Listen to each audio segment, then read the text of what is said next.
அன்பார்ந்த பெரியோர்களே,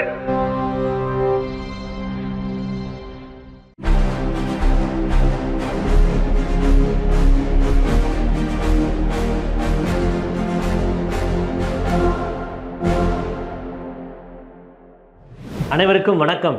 இன்றைய விடுதலை பார்வைக்கு அன்போடு வரவேற்கிறோம். சுயமரியாதை, பகுத்தறிவு, சமூக நீதி ஆகிய கருத்துக்களுடன் வெளிவரும் உலகின் ஒரே பகுத்தறிவு நாளேடான விடுதலை இன்று வெளிவந்திருக்கிறது. இன்றைய விடுதலையில் பல்வேறு செய்திகள் இடம் பிடித்திருக்கின்றன. புரட்சியாளர் அம்பேத்கர் உருவாக்கிய இந்திய அரசியலமைப்பு சட்ட அமைப்பிற்கும் மனு தர்மத்திற்கும் தான் இன்றைய போராட்டம். மீண்டும் மனு தர்மத்தை அதிகாரத்துக்கு கொண்டு வருவதற்காக பெரும் முயற்சி நடைபெற்று வருகிறது என்று மும்பை திராவிடர் கழகம் மற்றும் மும்பை பகுத்தறிவாளர் கழகம் இணைந்து நடத்திய சுயமரியாதை இயக்க நூற்றாண்டு நிறைவிழா மாநாட்டின் 2ஆம் நாள் ஆங்கில அமர்வில் திராவிடர் கழக தலைவர் ஆசிரியர் கே வீரமணி அவர்கள் உரையாற்றியிருக்கிறார். மகாத்மா காந்தி ஊரக வேலைவாய்ப்பு உறுதி திட்டத்தின் மீதான இந்திய அரசின் தாக்குதல் கோடிக்கணக்கான மக்கள் மீதான தாக்குதலை போன்றது என்று காங்கிரசின் தேசிய தலைவர் கார்கே அவர்கள் கருத்து தெரிவித்திருக்கிறார். 4 நாட்கள் நடைபெற்ற வாக்காளர் சிறப்பு தீவிர திருத்த முகாம் நேற்றுடன் நிறைவு பெற்றது. வாக்காளர் பட்டியலில் சேர்க்க 9,14,000 பேர் விண்ணப்பம் அளித்துள்ளனர். எதிர்பார்த்த ஓய்வூதிய திட்டத்தை நிறைவேற்றப்பட்டுள்ளதால் நாளை நடைபெறும் என்று அறிவிக்கப்பட்டிருந்த வேலை நிறுத்த போராட்டம் ரத்து செய்யப்பட்டுள்ளது என்று அரசு ஊழியர்கள் அமைப்பு அறிவித்துள்ளது. ஆர்எஸ்எஸ்ஸா இந்துக்களின் கோயில்களா என்று ஒரு கேள்வியை எழுப்பினால் கோயில் எல்லாம் 2ஆம் பட்சம்தான், முதல் உரிமை ஆர்எஸ்எஸ்க்கு தான் என்பதற்கு பெரிய ஆய்வுகள் தேவைப்படாது. அதற்கான ஒரு சிறிய செய்தியைத்தான் இன்றைய விடுதலையின் ஒற்றை பத்தியில் கோயிலாவது கொழுக்கட்டையாவது என்ற தலைப்பில் வெளிவந்திருக்கிறது.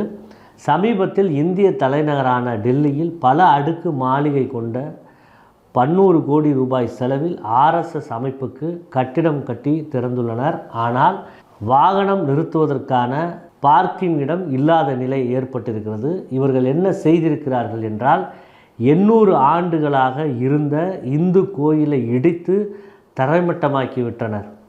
இது குறித்து நாட்டை இந்து ராஷ்டிரமயமாக்கப் போகிறோம் என்று கர்ஜிப்பவர்களோ இந்தியாவின் பிற பகுதிகளில் இருக்கும் இந்துத்துவ அமைப்புகளான ஆர்எஸ்எஸ் உள்ளிட்ட சங் பரிவார்களோ மெல்லிய குரலில் கூட எதிர்ப்பு தெரிவிக்கவில்லை.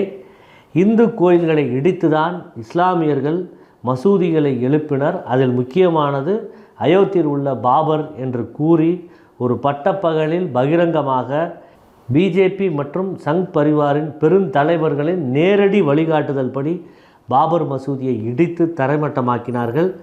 அடுத்து தங்கள் இலக்கு வாரணாசி, மதுரா கோயில்களை அடுத்துள்ள மசூதிகள் என்று மார்த்தட்டுகிறார்கள். இப்படியெல்லாம் தங்களுக்குள்ளாகவே வசதிக்கும் ஆசைக்கும் ஏற்ப அகழ்வாராய்ச்சி செய்யும் சங் பரிவார்கள் இப்பொழுது ஆர்எஸ்எஸின் புதிய கட்டடத்துக்கு முன் வாகனங்களை நிறுத்த இடம் இல்லை என்று கூறி 800 ஆண்டுகள் பழமையான இந்து கோயிலை இடித்து தரமட்டமாக்கியுள்ளனர் என்றால் இதன் பொருள் என்ன? ஆர்எஸ்எஸின் நோக்கம் மீண்டும் ஓர் ஆரிய ஏகாதிபத்தியத்தை நிலைநிறுத்தவே தவிர எந்த வெங்காயமும் கிடையாது என்பதை திடமாக இந்துத்துவாவுக்கு வால் பிடிக்கும் பார்ப்பனர் அல்லாதார் உணர வேண்டும். உணர்வார்களா என்பதை பார்ப்போம் என்று மயிலாடன் ஒற்றை பத்தியில் முடித்திருக்கிறது.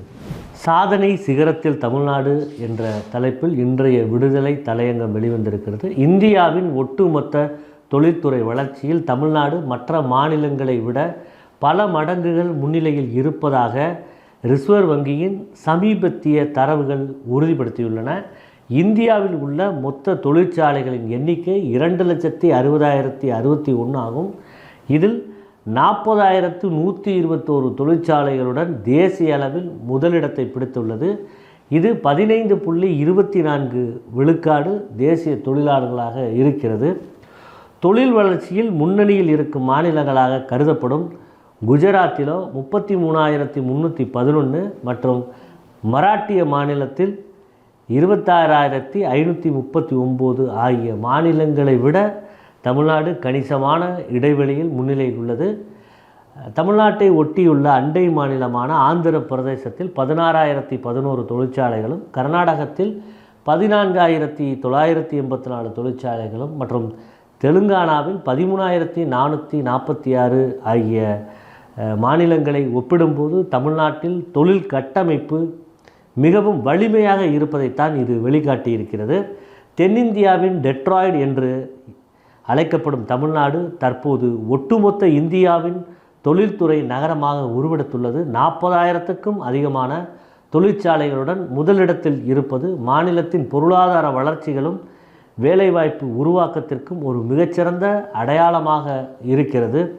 தமிழ்நாடு இத்தகைய இமாலய சாதனைகளை படைத்திருப்பதற்கு பின்னால் பல்வேறு முக்கிய காரணங்கள் இடம் பிடித்திருக்கின்றன. அவற்றை விழாவாரியாக தொகுத்து இன்றைய விடுதலை தலையங்கத்தில் வெளிவந்திருக்கிறது. வாசகர்கள் அதனை கவனமாக படிக்குமாறு கேட்டுக்கொள்கிறோம். உடல் உறுப்பு கொடையில் நாட்டிலேயே தமிழ்நாடு முதலிடம் பிடித்திருக்கிறது. கடந்த ஆண்டு மட்டும் 267 பேரின் உடல் உறுப்புகள் கொடையாக பெறப்பட்டிருக்கிறது. இதற்கு அடுத்த இடத்தில் 205 பேரின் உடல் உறுப்புகள் கொடையுடன் தெலுங்கானா 2ஆம் இடத்தை பிடித்துள்ளது. 198 பேரின் உடல் உறுப்புகள் கொடையாக பெறப்பட்டு கர்நாடகம் 3ஆவது இடத்தை பிடித்துள்ளது. 153 பேர் உடல் உறுப்பு கொடையாக பெறப்பட்டு மராட்டியம் 4ஆவது இடத்திலும் குஜராத் அதற்கு அடுத்த இடத்திலும் இருக்கிறது என்று தகவல் வெளியாகியிருக்கிறது. வெனிசுலா மீது அமெரிக்கா தாக்குதல் நடத்தி இருப்பதற்கு பல்வேறு கட்சி தலைவர்கள் பல்வேறு நாட்டினர் கடும் கண்டனம் எழுப்பியிருக்கும் நிலையில் காங்கிரஸ் கடும் கவலையை தெரிவித்துள்ளது. இடதுசாரிகள் நாடு தழுவிய போராட்டங்களுக்கு அழைப்பு விடுத்துள்ளனர். மோடி அரசின் தொழிலாளர் சட்டங்களுக்கு எதிரான பிப்ரவரி 12 வேலை நிறுத்தத்தை மாபெரும் வெற்றியாக்க தொழிலாளர்களுக்கு CITU அழைப்பு விடுத்திருக்கிறது. மீன் சாப்பிடுவதில் இருக்கும் மிகப்பெரிய பிரச்சனை அதில் இருக்கும் முள்தான். அதனால் மீனை சாப்பிடும்போது அதிக கவனம் தேவைப்படும். இப்பிரச்சனைக்கு தீர்வு காண்பதற்காக மரபு அணு மாற்றம் மூலம் முள் இல்லாத மீன் வகையை சீன விஞ்ஞானிகள் உருவாக்கியுள்ளனர். வெனிசுலாவில் ஜனநாயகம் மீட்கப்பட G7 நாடுகளுடன் இணைந்து பணியாற்ற தயார் என்று ஜப்பான் பிரதமர் பகிரங்கமாக அறிவித்துள்ளார். தமிழ்நாட்டில் இன்று முதல் ஜனவரி 10ஆம் தேதி வரை ஓரிரு இடங்களில் மிதமான மழை பெய்ய வாய்ப்புள்ளதாக வானிலை ஆய்வு மையம் தெரிவித்துள்ளது.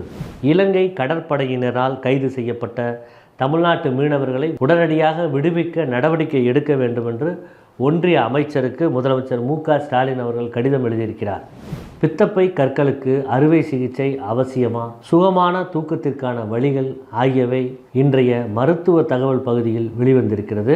பொதுப்பிரிவு அனைத்து விண்ணப்பதாரர்களுக்கும் பொதுவானது என்று ஒரு முக்கிய தீர்ப்பில் உச்சநீதிமன்றம் கருத்து கூறியிருக்கிறது.